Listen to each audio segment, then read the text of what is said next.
Olá pessoal, mais um encontro nosso para aprendermos mais alguma coisa sobre a nossa língua portuguesa. Estaremos apresentando os contos e as crônicas. Nós sabemos que os gêneros textuais, eles são diversos, eles são incontáveis e eles são utilizados por nós à medida que necessitamos e de acordo com o que queremos dizer. Então vamos conhecer um pouco as características específicas da crônica, suas classificações, que também são diversas, a crônica jornalística, a crônica poética, a crônica humorística. Vamos passear um pouco por esse mundo dos nossos gêneros textuais e em seguida um conto que já é tão conhecido nosso. Então espero que vocês aproveitem. Quero chamar a atenção para a seguinte questão.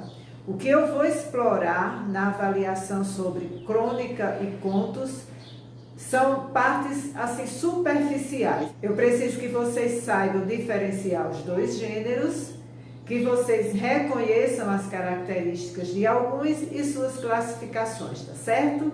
Espero que vocês, alunos, aproveitem bem, leiam bastante. Um abraço. Oi, queridos. Então, como ficou esclarecido, nós trabalharemos nesse primeiro momento sobre os gêneros textuais.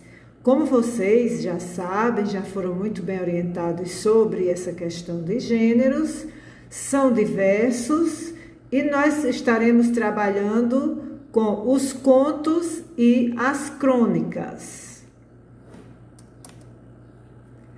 Conto e crônica, gêneros textuais muito ligados à literatura, certo? Vamos pensar um pouco, vamos tentar compreender a crônica. A crônica, como o próprio nome já diz, ela fala de tempo. A crônica é uma palavra originária da Grécia, cronos, tempo, e é por isso que uma das características muito fortes da crônica é o caráter contemporâneo e cotidiano, certo? Sempre com a ideia do registro de fatos em relação ao tempo. Vejamos algumas características especiais da crônica, que a definem muito bem e que eu preciso que vocês tenham uma atenção especial sobre a crônica ser um gênero discursivo.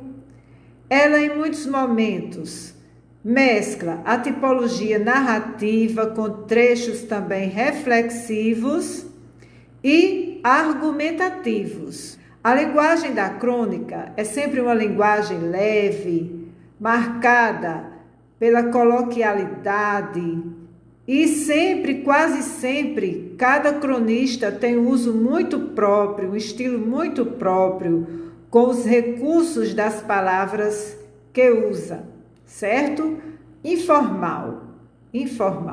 Os temas comuns a esse gênero são os mais variados possíveis. Qualquer assunto cotidiano pode ser motivo de crônica. Você ficou triste, é motivo de crônica. Acordou tarde, é motivo de crônica. Seu gato ficou doente, é motivo de crônica. Você abriu a janela e viu um amigo, é motivo de crônica. Então, por ser um gênero nascido na cidade, é comum que a narrativa dele, os acontecimentos, aconteçam sempre no ambiente urbano, certo? Os tipos de crônica.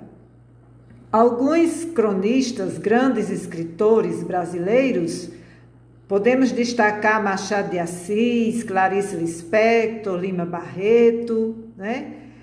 Eles desfilaram suas crônicas poéticas, mas também existem crônicas narrativas, jornalísticas, tá certo?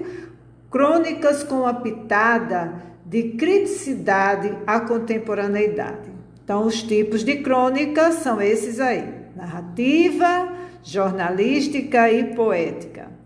Falemos um pouco sobre a crônica jornalística, que ela mistura um pouco características narrativas, né, e também fatos do cotidiano.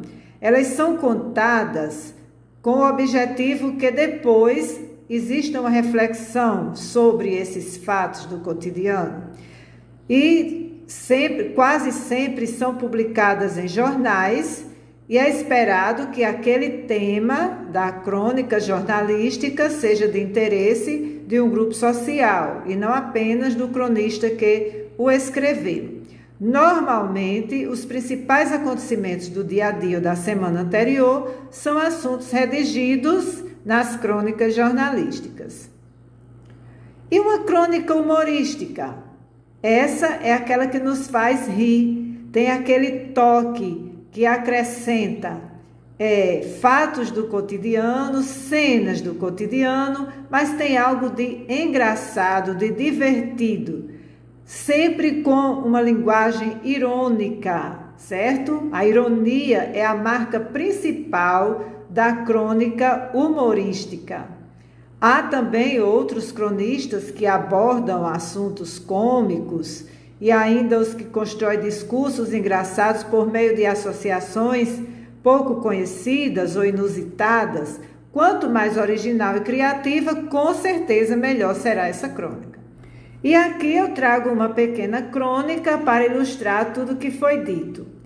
Então, gente, aqui eu trago uma crônica para compartilhar com vocês. Escolhi uma crônica pequena, até no título, uma pequena crônica, para que vocês percebam melhor exatamente a construção de uma crônica. Janela ao sol. Estico o pescoço com dificuldades e olho para fora. Pessoas apressadas, buzinas, olhares fugidios.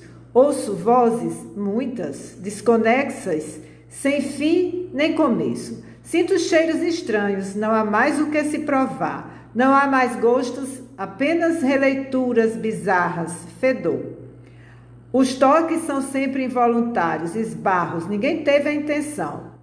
O emaranhado das relações parece mais novelos de lã embaraçados. Ninguém sabe onde tudo começa. Estou cansado, minha vista dói. Não suporto mais essa confusão. Encolho o pescoço, fecho a janela, olho para o quarto. O espelho no fundo revela-me. Descubro então que eu estava dentro de mim. Olha só, gente, que bela reflexão. Vamos agora pensar um pouco sobre o outro gênero que estamos estudando, é o conto. Esse é um gênero muito conhecido de vocês. Nós já trabalhamos, inclusive, no iniciozinho do ano já falei dele para vocês em nossas aulas presenciais. É um dos gêneros narrativos, daqueles mais comuns na tradição literária brasileira. Temos como grandes representantes Machado de Assis, Mário de Andrade, Álvares de Azevedo, que são reconhecidamente bons contistas. Em virtude da importância do gênero, muitas faculdades e universidades solicitam aos candidatos em seus vestibulares que produzam contos. Existem inclusive alguns tipos ou subcategorias desse gênero, entre os quais estão os contos de fada e os contos fantásticos, que vocês tanto conhecem e tanto apreciam. E agora a estrutura básica de um conto, que é outro ponto que eu quero que vocês prestem bastante atenção para a nossa atividade ficar muito bem estruturada, muito bem organizada. O conto é um gênero literário estruturado como uma narrativa curta, que envolve apenas um conflito, ou seja, apenas um momento de dificuldade que as coisas começam a não dar certo, né? Nessa perspectiva, o momento de maior tensão do gênero é chamado clímax, aquele momento de aperreio, de agonia, de desespero quase, né? Que nada se acerta.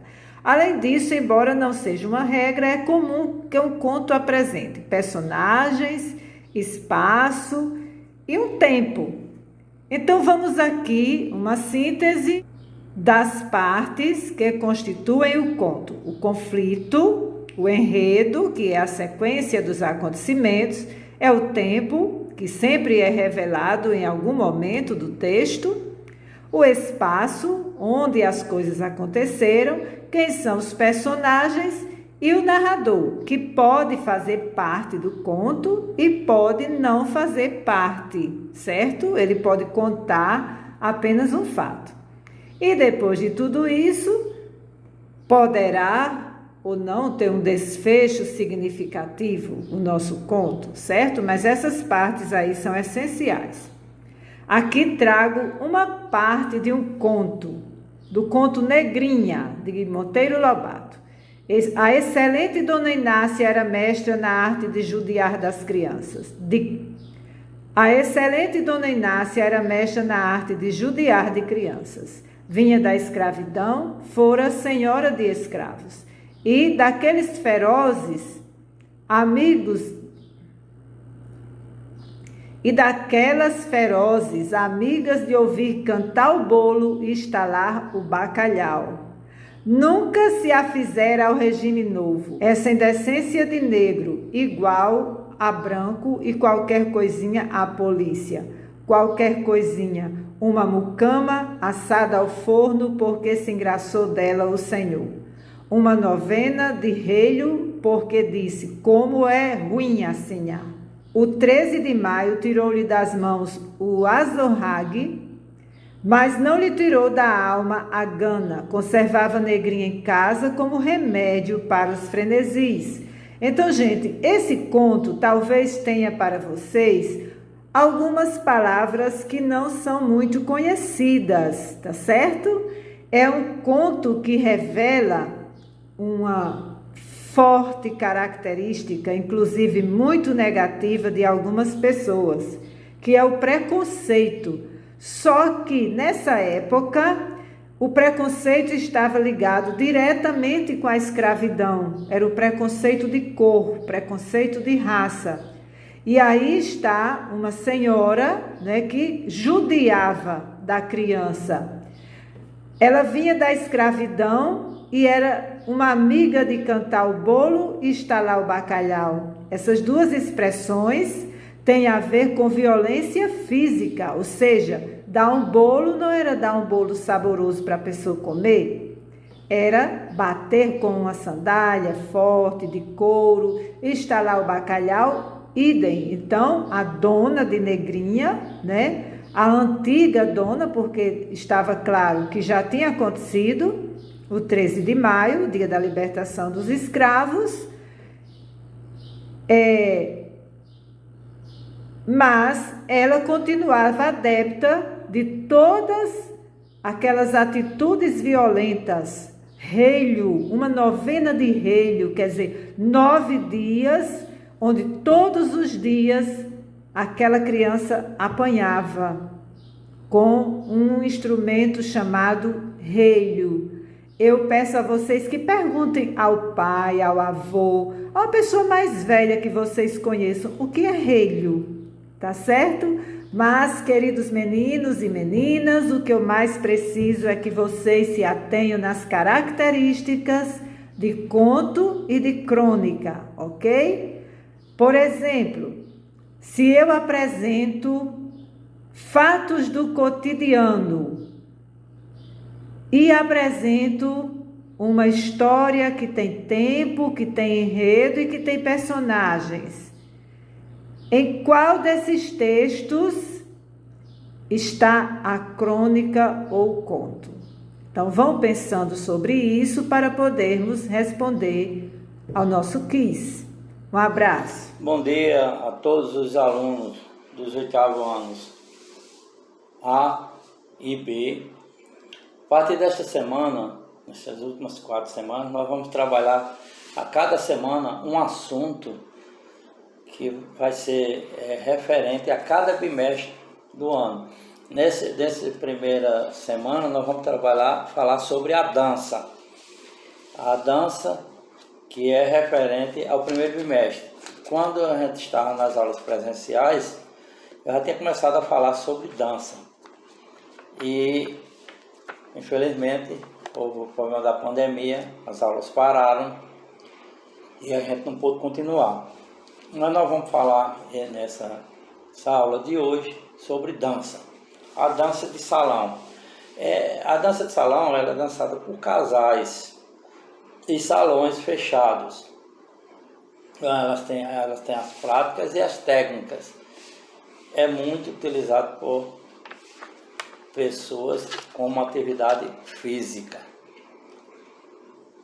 A dança de salão também serve de entretenimento e também de uma integração social.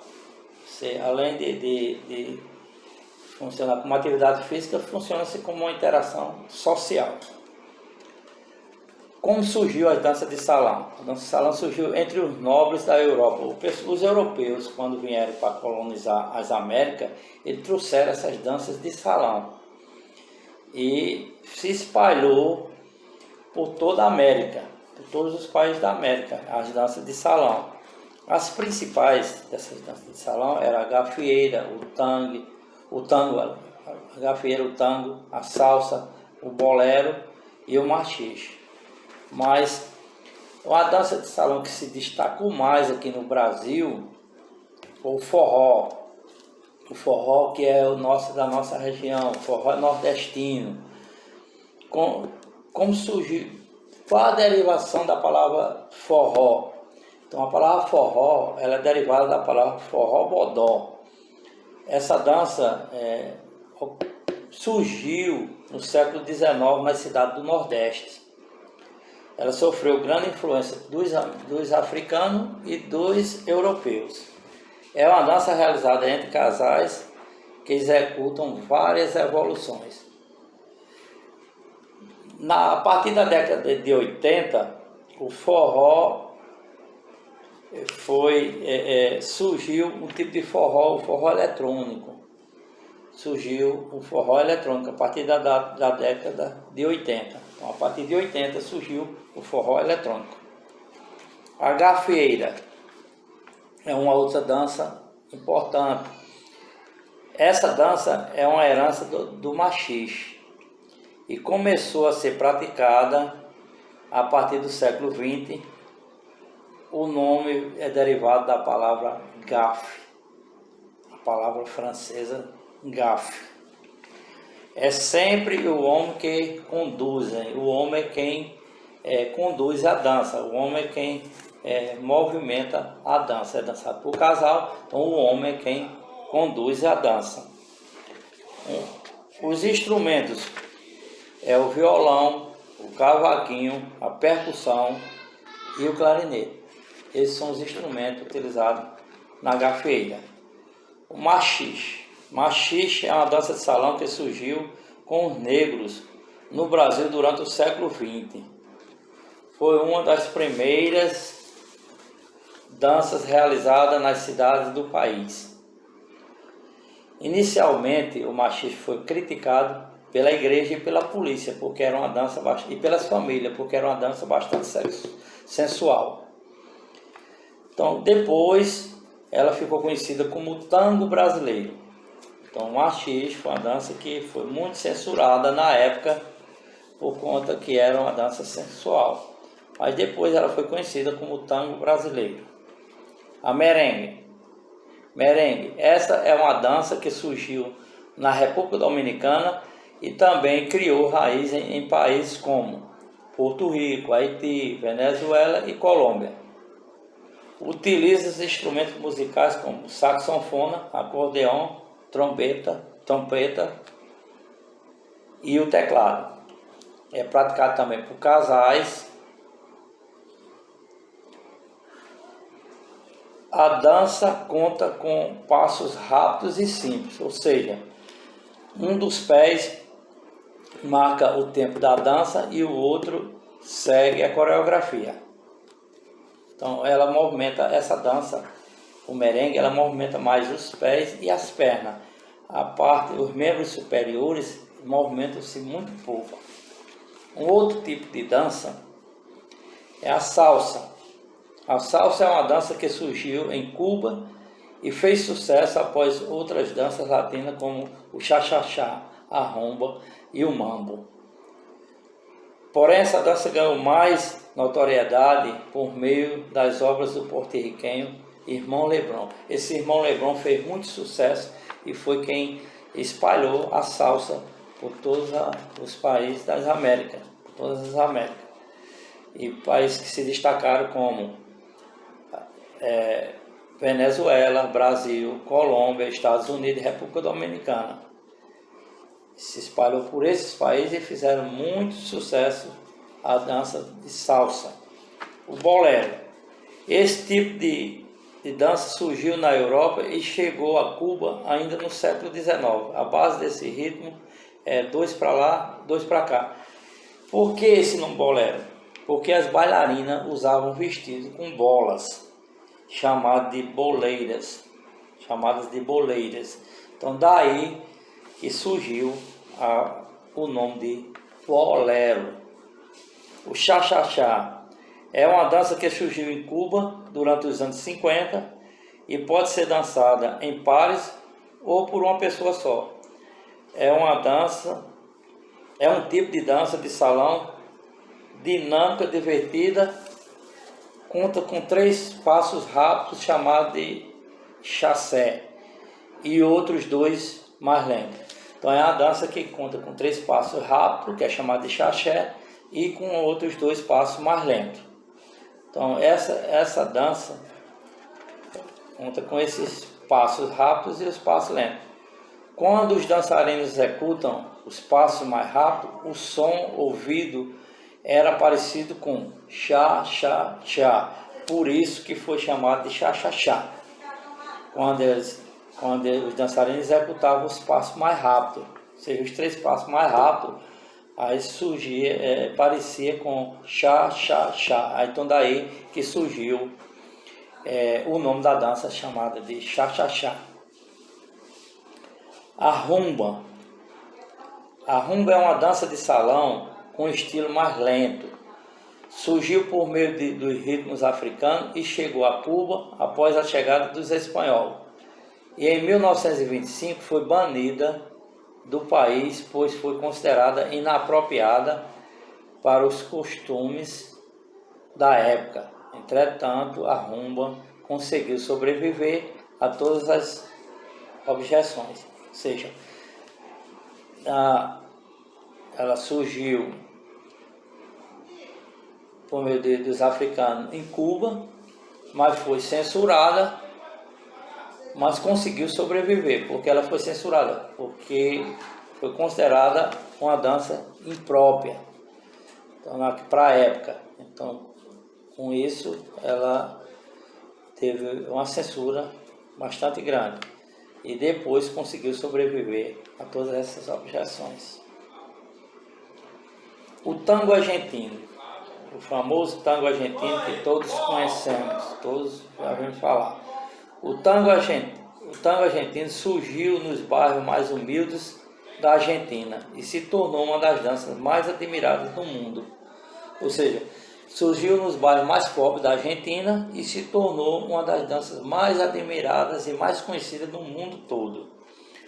Assim como a valsa, o casal de dançarinos dançam bem próximo e podem improvisar mais do que as outras modalidades. Apesar de ter surgido na Argentina, o tango argentino sofreu influência de países como Itália, França e Espanha. Ou seja, ele surgiu na Argentina, mas quando chegou nesses países, ele teve uma influência, teve modificações. Uma das origens é que a dança e a música do tango estão ligadas aos homens argentinos, que faziam filas nos bordéis para que não ficassem esperando tanto.